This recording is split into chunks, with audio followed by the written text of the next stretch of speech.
내 이름은 최순옥. 올해로 70을 간 넘긴 평범한 늙은이다.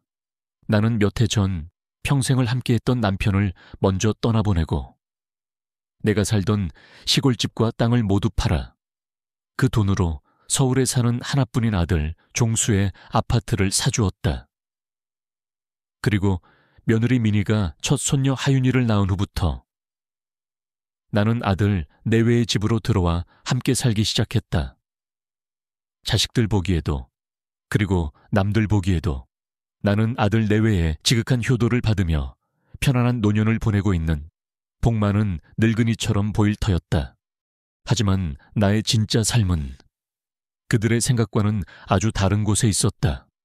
나의 하루는 언제나 동이트기도 전인 새벽 5시에 시작된다.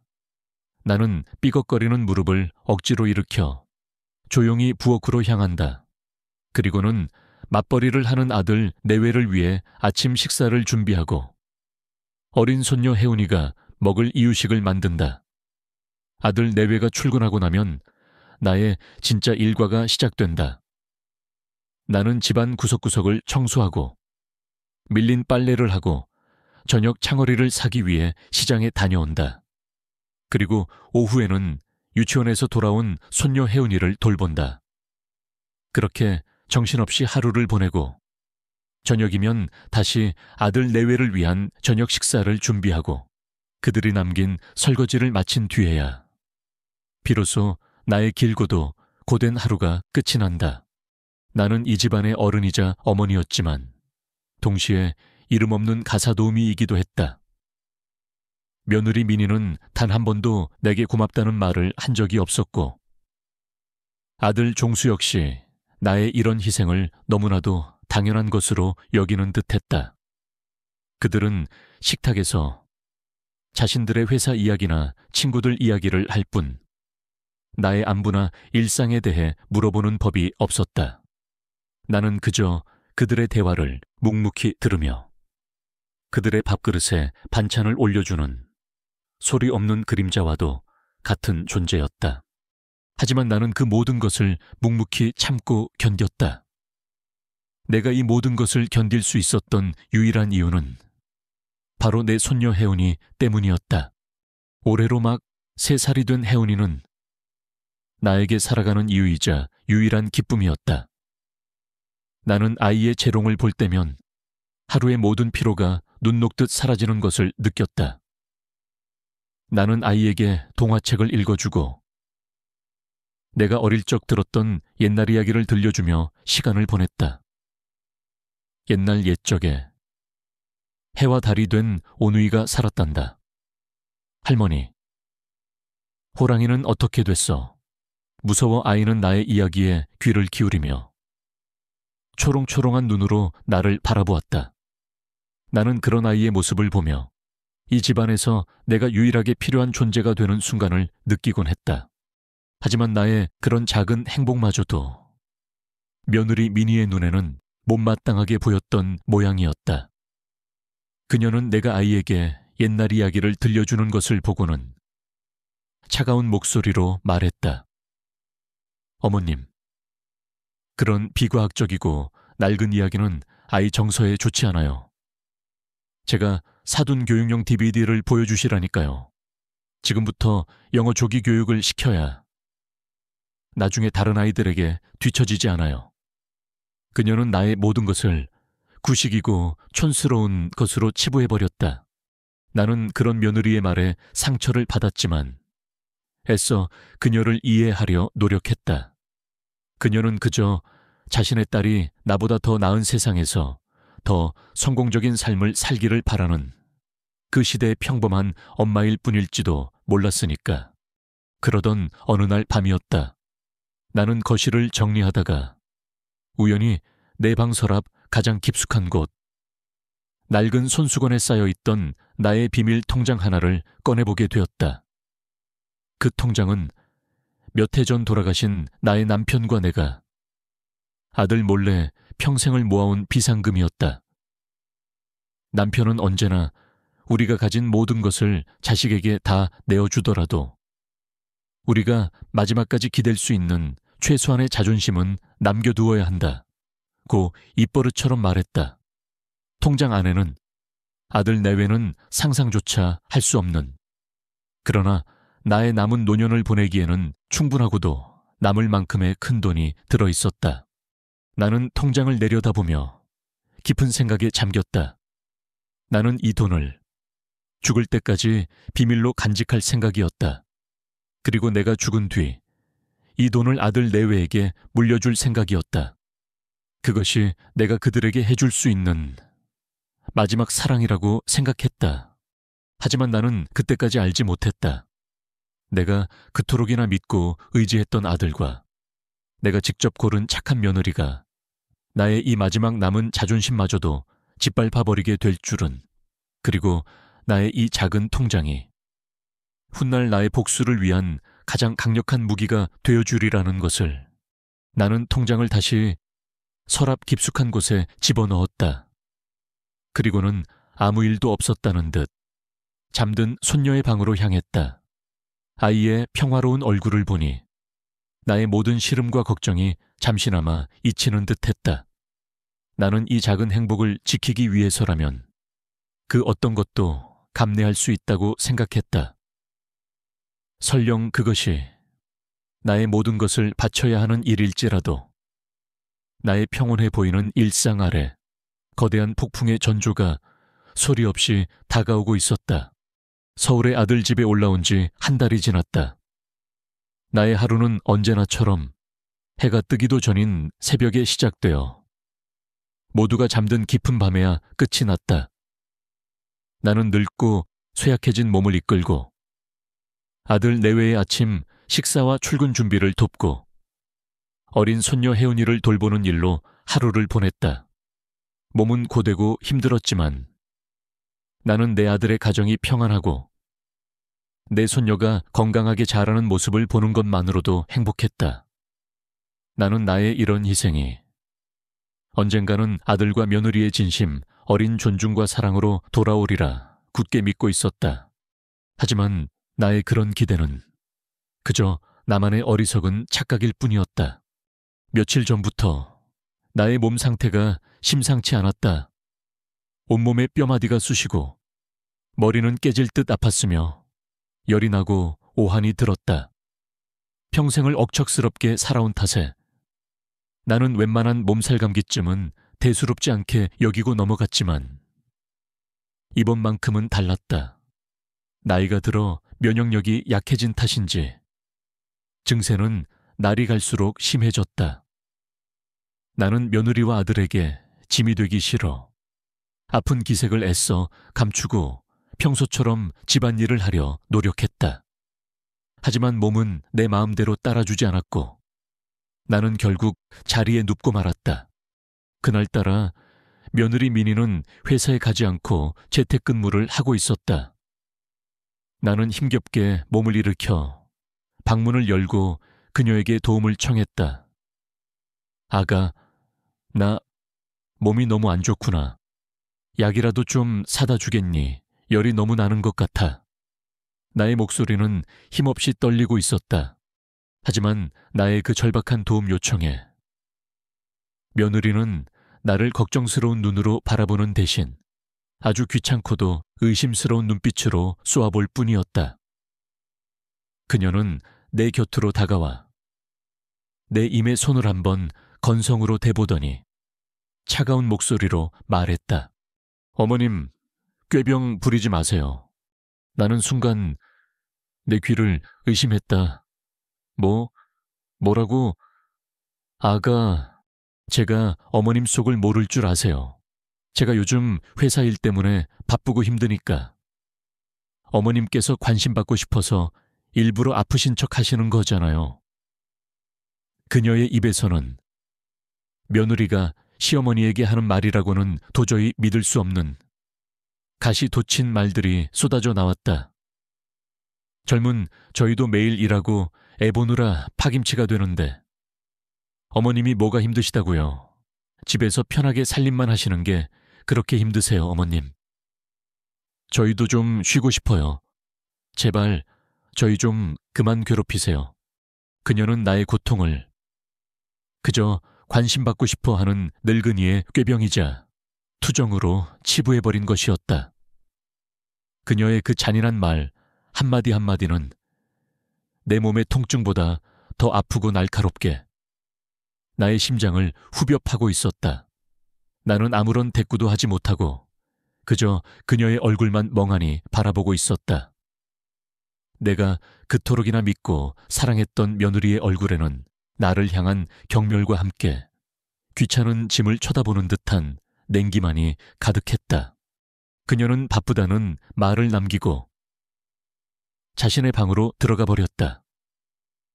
쾅 하고 닫히는 문소리는 나와 그녀 사이에 그어진 결코 넘을 수 없는 차가운 단절의 벽처럼 느껴졌다. 나는 홀로 방에 남아 서러움에 눈물을 흘렸다. 그리고는 마지막 희망을 걸고 아들 종수에게 전화를 걸었다. 나는 아들만큼은 자신의 어머니를 믿어줄 것이라고 생각했다. 하지만 수화기 너머로 들려오는 아들의 목소리는 나의 그 마지막 기대마저도 산산조각 내버렸다. 엄마, 또 왜 그래? 유미한테 다 들었어. 엄마가 아프다고 꾀병 부려서 유미가 오늘 하루 종일 아무 일도 못했다며. 엄마, 우리도 힘들어. 제발 우리 좀 그만 힘들게 해. 그냥 약주머니에 있는 종합 감기약이나 하나 드시고 푹 주무셔. 아들의 목소리는 아내의 그것보다 더 차갑고 비정했다. 그는 자신의 아픈 어머니를 걱정하기는커녕 오히려 아내의 편에 서서 나를 비난하고 있었다. 나는 그 순간 깨달았다. 이 집안에서 나는 완전히 혼자라는 것을. 나의 사랑과 희생은 그들에게는 더 이상 아무런 의미도 없다는 것을. 전화를 끊은 후 내 눈에서는 더 이상 눈물이 흐르지 않았다. 내 마음을 가득 채웠던 모든 슬픔과 서러움이 어떤 차갑고도 단단한 분노로 변해가고 있었다. 나는 아픈 몸을 이끌고 자리에서 일어났다.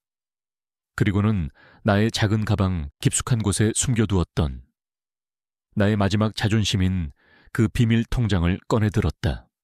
나는 이대로 무너질 수 없었다. 나는 나를 이토록 비참하게 만든 그들에게 내가 결코 하찮거나 나약한 존재가 아니라는 것을 보여주어야만 했다. 나는 내 힘으로, 내 마지막 남은 돈으로 택시를 불러 병원 응급실로 향했다. 의사는 나를 보자마자 고열과 몸살로 인한 탈수 증세가 심각하다며 당장 입원해야 한다고 말했다. 나의 병은 꾀병이 아니었던 것이다. 나는 링거를 맞으며 병원 침대에 누워 차가운 천장을 바라보았다. 나의 마음속에서는 이제 앞으로 어떻게 해야 할지에 대한 아주 단호하고도 차가운 결심이 서고 있었다. 나의 길고도 헌신적이었던 희생의 시간은 끝났다. 그리고 이제 그들에게 나의 존재의 무게를, 그리고 나의 분노의 무게를 똑똑히 깨닫게 해줄 심판의 시간이 다가오고 있었다. 그날 밤 나는 펄펄 끓는 열과 온몸을 애는 듯한 통증 속에서 뜬 눈으로 밤을 새워야만 했다. 며느리 미니의 꾀병 부리지 마세요라는 그 차가운 한마디와 그런 며느리의 말에 아무런 반박도 하지 못하고 침묵으로 동조했던 아들 종수의 그 비겁한 모습, 그 모든 것들이 내 머릿속을 떠나지 않고 내 육체의 고통보다 더 아프게 나의 마음을 핥히고 있었다. 나는 깨달았다. 이 집안에서 나는 더 이상 어머니가 아니라는 것을. 나는 그저 그들의 안락한 삶을 위해 존재하는 이름 없는 가사도우미이자 때로는 그들의 기분을 상하게 만드는 귀찮은 짐일 뿐이라는 것을. 내가 아프다고 호소하는 것마저도 그들에게는 관심받고 싶어하는 늙은이의 꾀병이자 투정으로만 들릴 뿐이었다. 이대로 죽을 수는 없어.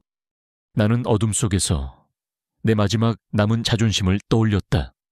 바로 아무도 모르게 내가 평생을 모아온 그 비밀 통장이었다. 그래, 나는 아직 끝나지 않았다. 나는 이대로 무력하게 그들의 무시와 냉대 속에서 죽어갈 수만은 없었다. 나는 내 자신의 힘으로 이 지옥 같은 곳에서 벗어나야만 했다.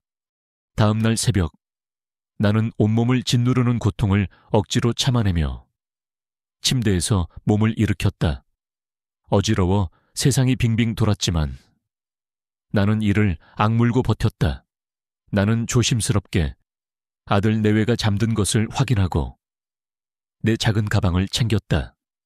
그리고 그 안에 나의 마지막 희망인 그 낡은 통장과 도장을 챙겨 넣었다.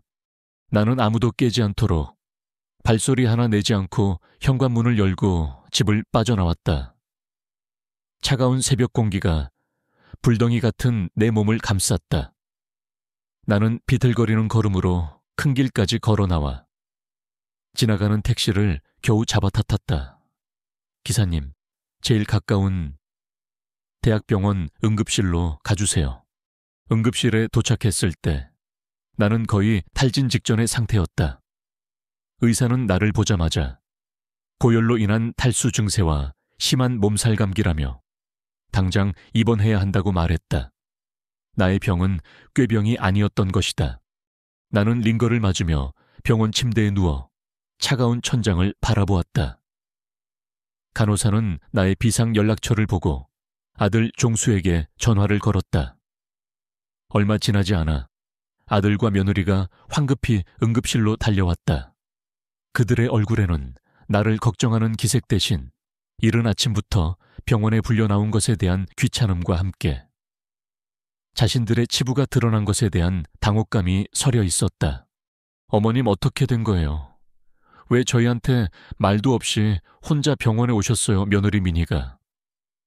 마치 자신은 아무 잘못도 없다는 듯 오히려 나를 책망하는 투로 말했다.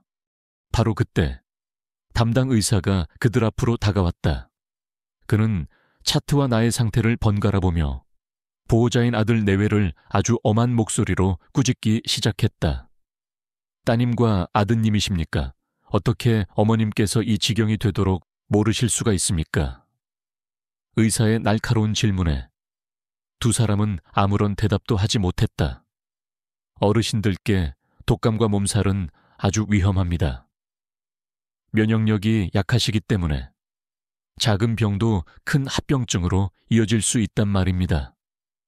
조금만 더 늦었더라면 정말 큰일 날 뻔했습니다. 집에서 함께 모시고 사는 보호자분들이 어쩜 이렇게 무심하실 수가 있습니까? 의사의 호된 꾸지람에 아들 종수는 부끄러움에 고개를 들지 못했다. 하지만 며느리 민희는 달랐다. 그녀는 자신의 잘못을 인정하기는커녕 오히려 뻔뻔한 변명을 늘어놓기 시작했다. 아니, 선생님, 그게 아니고요. 어머님께서 어제 저희한테는 그냥 좀 피곤하다고만 하셔서 저희는 이렇게까지 심하신 줄은 정말 몰랐어요. 어머님께서 괜찮다고만 하시는데 저희가 어떻게 알았겠어요. 나는 그녀의 그 가증스러운 거짓말에 기가 막혀 헛웃음이 나왔다. 내가 어젯밤 그녀에게 얼마나 아프다고 약이라도 좀 사다 달라고 애원했던가. 하지만 그녀는 나의 그 모든 호소를 꾀병으로 치부해버리지 않았던가. 의사 역시 그녀의 변명을 믿지 않는다는 듯 차가운 목소리로 말했다. 환자 본인이 괜찮다고 하셔도 보호자는 환자의 상태를 세심하게 살피고 돌볼 의무가 있습니다.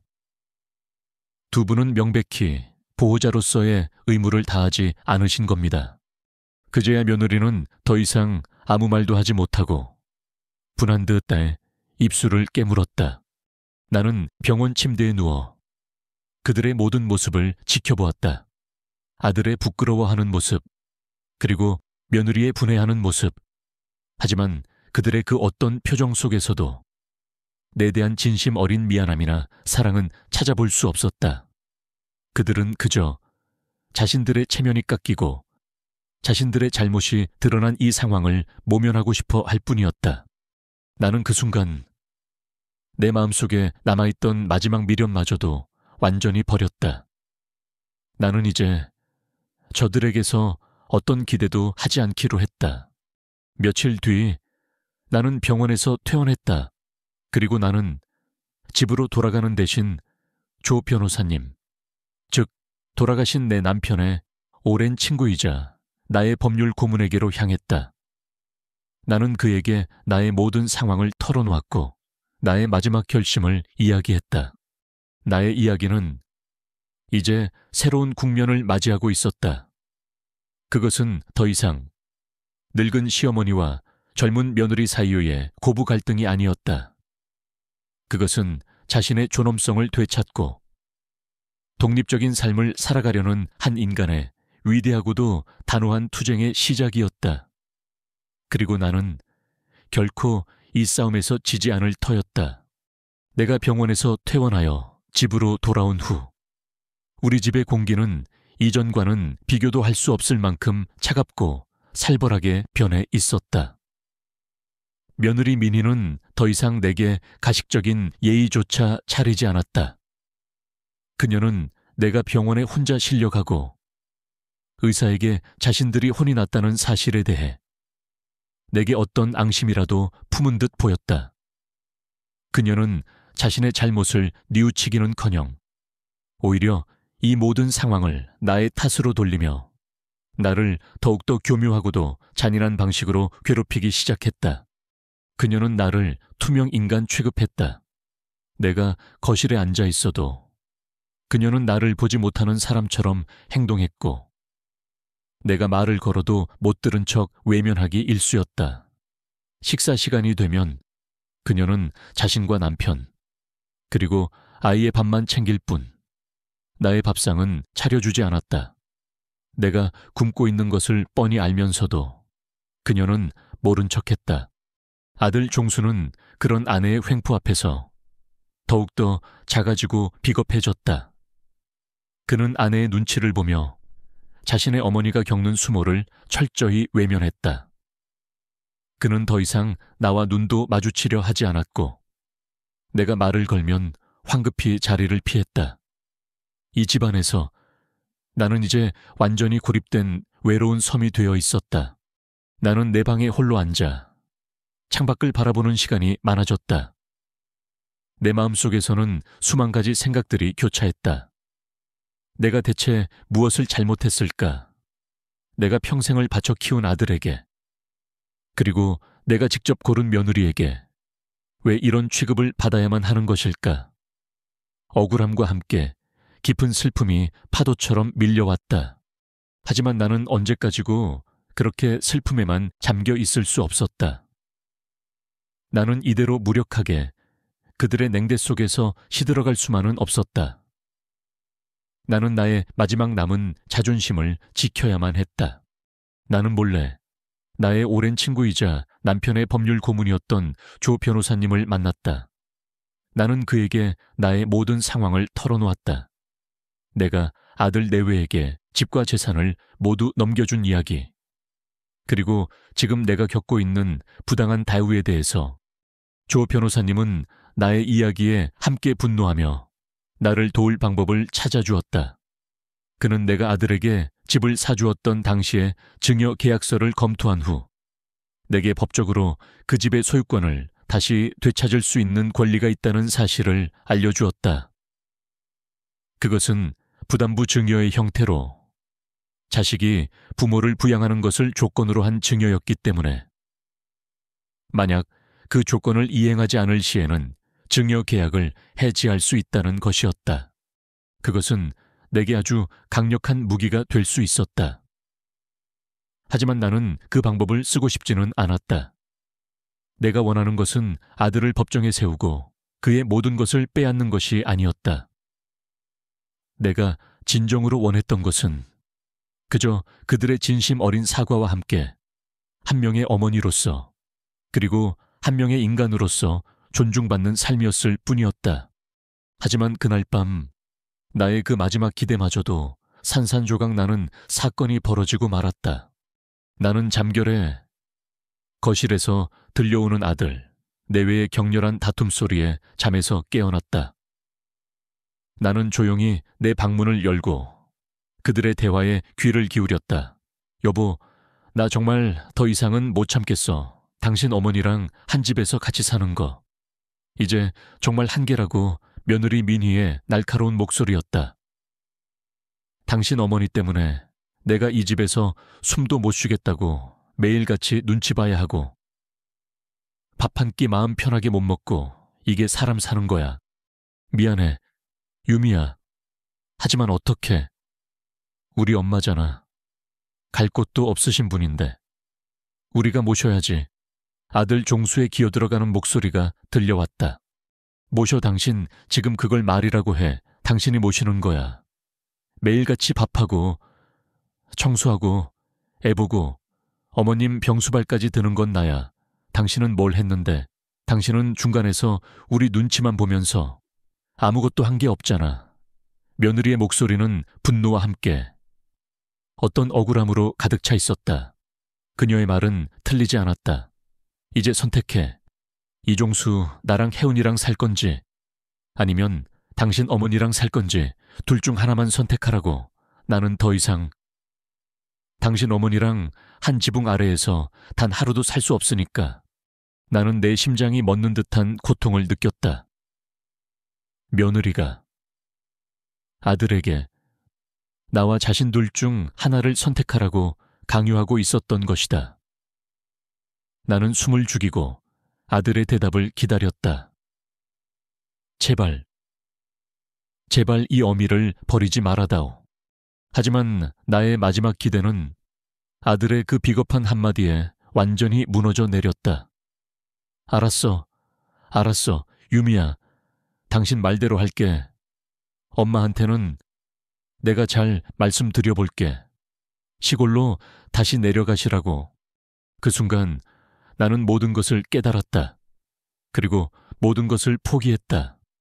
나는 더 이상 이 집안에 어떤 미련도, 어떤 기대도 갖지 않기로 했다.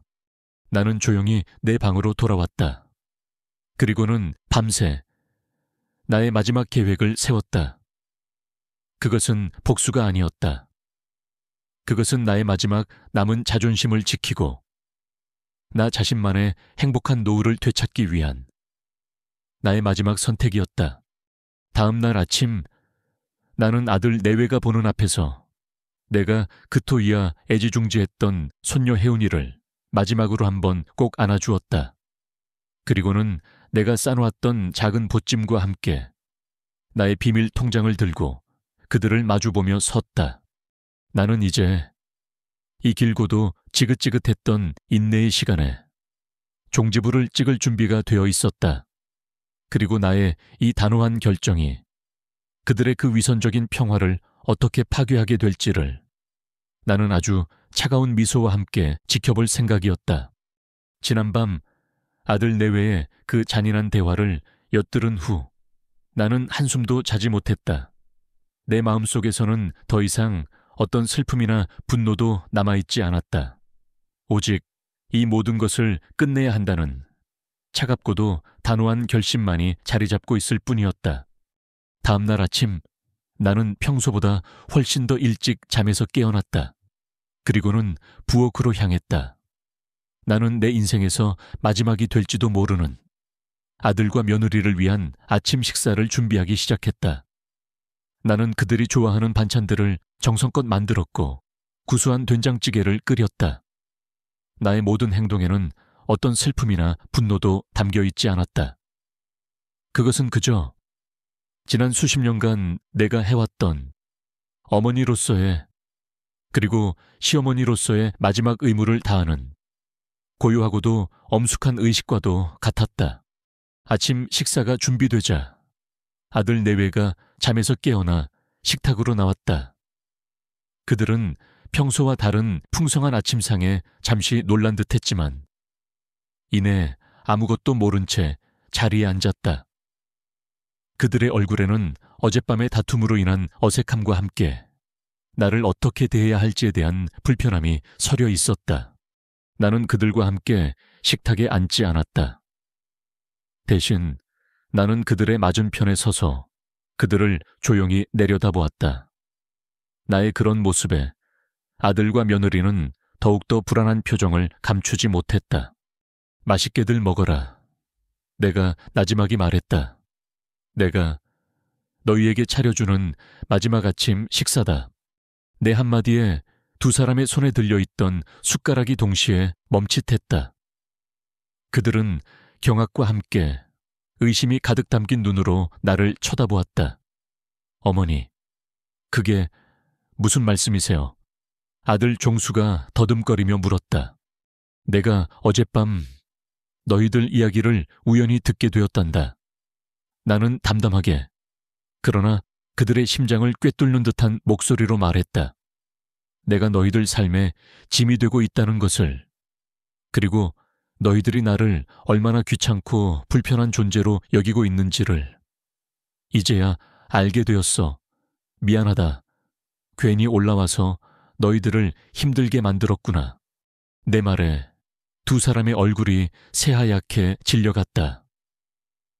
그들은 자신들의 비밀스러운 속내가 모두 탄로 났다는 사실에 어쩔 줄 몰라 하며 허둥대기 시작했다. 어머니, 그게 아니에요. 저희가 어제는 너무 힘들어서, 그래서 그냥 며느리 미니가 황급히 변명을 늘어놓으려 했지만 나는 손을 들어 그녀의 말을 막았다. 됐다. 더는 변명하지 마라. 나는 모든 것을 이해한다. 나는 자리에서 일어나 두 사람을 내려다보며 내 인생의 마지막이 될지도 모르는 가장 중요한 선언을 했다. 너희들은 내가 너희들의 짐이 되고 또 너희들의 미래에 부담이 될까봐 걱정하는 것 같더구나. 하지만 이제 그럴 걱정은 하지 않아도 된다. 나는 내 가방 깊숙한 곳에서 지난 수십 년간 나의 분신처럼 간직해왔던 그 낡은 통장 하나를 꺼내 들었다. 그리고는 그것을 두 사람의 눈앞에 펼쳐 보였다. 통장에는 그들이 평생을 일해도 만져볼 수 없을 수십억 원이라는 엄청난 금액이 선명하게 찍혀 있었다. 이게 다 뭐예요? 어머니. 종수와 민희는 자신들의 눈을 의심하며 경악을 금치 못했다. 그들은 내가 시골집을 판 돈을 자신들에게 모두 주었고 이제는 남은 재산 하나 없는 가난한 늙은이라고만 생각하고 있었던 것이다. 나는 그런 그들을 향해 아주 희미하고도 서늘한 미소를 지으며 말했다. 이것이 바로 너희들이 그토록 무시했던 이 늙은 어미가 평생을 바쳐 이룩한 나의 모든 것이란다. 나는 너희들이 내가 가진 것이 아무것도 없어도 나를 진심으로 사랑하고 존중해 줄 것이라고 믿었다. 하지만 내 생각이 틀렸더구나. 나는 그들에게 나의 마지막 결정을 통보했다. 나는 이 돈으로 이제 나 자신을 위한 삶을 살아갈 생각이다. 대한민국에서 가장 시설 좋고 비싼 실버타운에 들어가 나처럼 자식들에게 상처받은 늙은이들과 새로운 친구가 되어 함께 어울리고 평생 가보지 못했던 해외여행도 다니며 내게 남은 인생을 마음껏 즐기며 살아갈 생각이야. 그러니 너희들은 더 이상 내 걱정은 하지 말고 너희들 인생이나 잘 살아라. 내 말이 끝나자 거실 안에는 무거운 침묵이 흘렀다. 종수와 민희는 자신들이 어떤 기회를 놓쳤는지를, 그리고 자신들이 얼마나 어리석고 잔인한 짓을 저질렀는지를 그제야 뼈저리게 깨닫고 있었다. 그들은 자신들의 이기심과 편협함으로 인해 어머니의 사랑뿐만 아니라 그녀가 남겨주려 했던 막대한 유산마저도 제 발로 걷어차버린 것이었다. 어머니 잘못했어요. 저희가 정말 다 잘못했어요. 제발 떠나지 마세요. 두 사람은 뒤늦게나마 내 바짓가랑이를 붙잡고 애원했지만 나의 마음은 이미 돌아선 후였다. 이미 늦었다. 너희들은 너희들이 저지른 행동에 대한 대가를 치러야만 한다. 나는 그들의 손을 차갑게 뿌리치고 미리 싸두었던 나의 짐 가방을 들고 현관문을 향해 걸어갔다. 나는 쫓겨난 것이 아니었다. 나는 내 스스로 나의 존엄성을 지키기 위해 그 지옥과도 같았던 집을 걸어 나온 것이었다. 현관문을 나서기 전 나는 마지막으로 그들에게 말했다. 그리고 이 집, 비록 명의는 내 아들놈 앞으로 되어 있지만 이 집을 산 돈은 모두 내 피 같은 돈이다. 나는 언제든 법적으로 이 집을 되찾을 권리가 있어. 하지만 그렇게까지 하지는 않겠다. 대신 너희들이 이 집에서 살아가는 동안 평생을 오늘의 이 순간을 기억하며 후회하고 자책하게 만들어주지. 그것이 내가 너희에게 내리는 마지막 벌이다. 그 말을 마지막으로 나는 뒤도 돌아보지 않고 그 집을 나섰다. 나의 길고도 외로웠던 인내의 시간은 끝났다. 그리고 이제 나의 진짜 행복한 노후가, 나의 두 번째 봄이 바로 내 눈앞에서 시작되고 있었다. 내가 아들 내외의 집을 떠나온 지 어느덧 1년이라는 시간이 흘렀다. 그 1년 동안 나의 삶에는 아주 많은 그리고 놀라운 변화들이 찾아왔다. 나는 더 이상 아들의 눈치를 보거나 며느리의 냉대 속에서 주눅들어 지내는 외로운 늙은이가 아니었다. 나는 내 인생의 온전한 주인이 되어 내가 그토록이나 꿈꾸었던, 그러나 감히 상상조차 하지 못했던 행복한 노후를 내 자신의 힘으로 만들어 나가고 있었다. 나는 시골의 낡은 집과 땅을 모두 처분하고 내가 평생을 모아온 재산을 이용하여 바다가 보이는 부산의 한 최고급 실버타운에 입주했다. 그곳은 단순한 양로원이 아니었다. 그곳에는 수영장과 골프 연습장, 그리고 다양한 취미 활동을 즐길 수 있는 커뮤니티 시설까지 노년의 삶을 풍요롭게 만들어줄 모든 것들이 갖추어져 있었다. 나는 그곳에서 새로운 친구들을 사귀었다. 나와 비슷한 아픔을 가졌거나 혹은 전혀 다른 인생을 살아온 다양한 사람들과 어울리며 나는 이전에는 결코 알지 못했던 새로운 세상과 마주하게 되었다. 우리는 함께 아침 운동을 하고 함께 식사를 하며 때로는 함께 춤을 배우거나 그림을 그리며 시간을 보냈다. 나의 얼굴에서는 그늘이 사라지고 아주 오랜만에 진심에서 우러나오는 웃음이 피어나기 시작했다. 하지만 나의 가장 큰 변화는 바로 나눔의 기쁨을 알게 된 것이었다. 나는 이곳에서 나처럼 자식들과의 갈등으로 인해 상처받고 외로워하는 많은 노인들을 만나게 되었다. 나는 나의 아픈 경험을 바탕으로 그들의 이야기에 귀를 기울여주고 그들의 아픔에 진심으로 공감해 주었다. 나는 그들에게, 자식들에게 의존하는 삶이 아니라 자기 자신의 행복을 스스로 찾아 나서는 주체적인 삶의 중요성에 대해 이야기해 주었다. 우리 인생은 우리 것이지 자식들 것이 아니에요. 자식들에게 모든 것을 희생하고도 버림받았다고 슬퍼만 하고 있을 것이 아니라 이제라도 우리 자신을 위해 살아야 해요. 나의 진심 어린 조언과 위로에 많은 친구들이 용기를 얻고 새로운 삶을 시작했다. 우리는 함께 황혼의 반란이라는 이름의 작은 동호회를 만들어 서로의 아픔을 보듬어 안고 서로의 새로운 도전을 응원해주는 든든한 동지가 되어주었다. 나는 그들을 도우면서 나 자신의 상처 또한 치유받고 있었다. 한편 내가 떠난 후 아들 내외의 삶은 완전히 무너져 내리고 있었다. 그 소식은 나의 오랜 친구이자 법률 고문인 조 변호사님을 통해 간간히 들려왔다. 내가 모든 재산을 가지고 떠나버리자 아들 내외는 당장 생활고에 시달리기 시작했다. 며느리 민희는 아이를 돌보기 위해 회사를 그만두어야 했고 아들 종수는 자신의 얼마 안 되는 월급만으로는 아파트 대출 이자와 생활비를 감당하기 어려워했다. 그들은 결국 내가 사주었던 그 넓고 좋은 아파트를 팔고 더 작고 낡은 빌라로 이사를 가야만 했다. 가난과 현실의 무게에 짓눌린 두 사람은 매일같이 서로를 탓하며 싸웠고 그들의 집에서는 웃음소리 대신 고성이 끊이지 않는다고 했다. 그들은 자신들의 어리석음과 이기심이 불러온 비참한 결과를 온몸으로 겪어내고 있었던 것이다. 그러던 어느 날 내게 아들 민호로부터 전화가 걸려왔다. 지난 1년간 나는 아들 내외와 거의 연락을 끊고 지낸 상태였다. 엄마, 저 민호예요. 잘 지내시죠?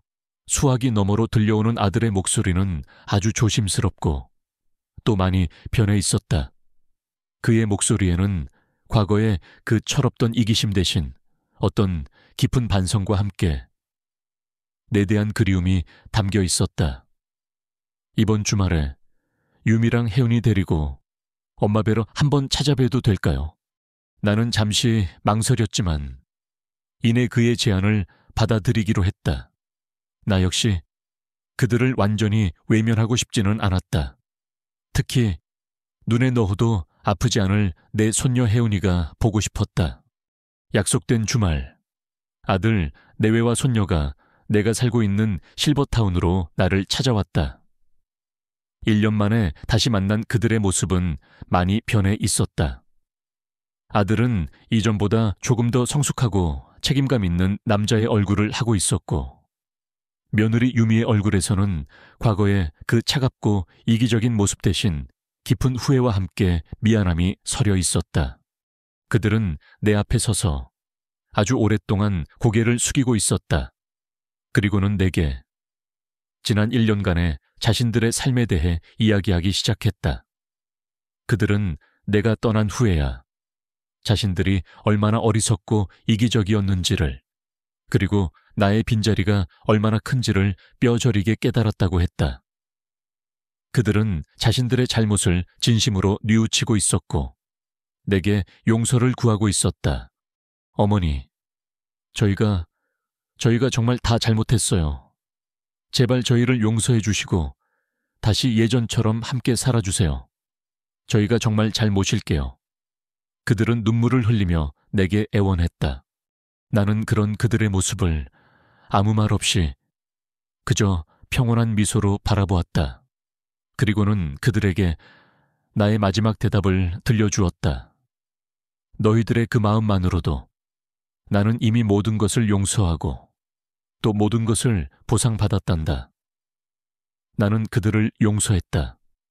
하지만 다시 그들의 집으로 돌아갈 생각은 없었다. 하지만 나는 이곳에서의 내 삶이 정말 행복하구나. 나는 여기서 나 자신만의 행복한 노후를 만들어갈 생각이다. 나는 그들에게 내가 지난 1년간 얼마나 즐겁고 의미 있는 시간들을 보냈는지에 대해 이야기해 주었다. 새로운 친구들, 새로운 취미, 그리고 새로운 보람까지. 대신 너희들은 언제든지 이 엄마를 그리고 할머니를 보러 오렴. 이 집의 문은 언제나 너희를 위해 열려 있을 테니. 내 말이 끝나자 아들 내외는 더 이상 나에게 함께 살자고 조르지 않았다. 그들은 그저 고개를 끄덕이며 나만의 행복을 찾아낸 나의 선택을 존중해 주었다. 나는 내 품에 안겨있는 손녀 혜은이를 꼭 안아주었다. 1년 전 내가 그토록이나 안고 싶었던 바로 그 아이. 아이의 따뜻한 온기가 나의 마음속 마지막 남은 상처마저도 부드럽게 녹여내리는 듯했다. 나는 깨달았다. 진정한 행복이란 자식에게 의존하거나 희생하는 삶 속에서 찾아지는 것이 아니라는 것을. 그것은 바로 자기 자신의 삶을 온전히 사랑하고 그 안에서 스스로의 가치와 의미를 찾아나갈 때 비로소 완성된다는 것을. 나의 두 번째 봄은 그렇게 가장 눈부시고도 자유로운 모습으로 나의 남은 인생 전체를 따뜻하게 감싸주고 있었다. 그리고 나는 그 봄 안에서 세상에서 가장 행복한 노년을 보내고 있었다.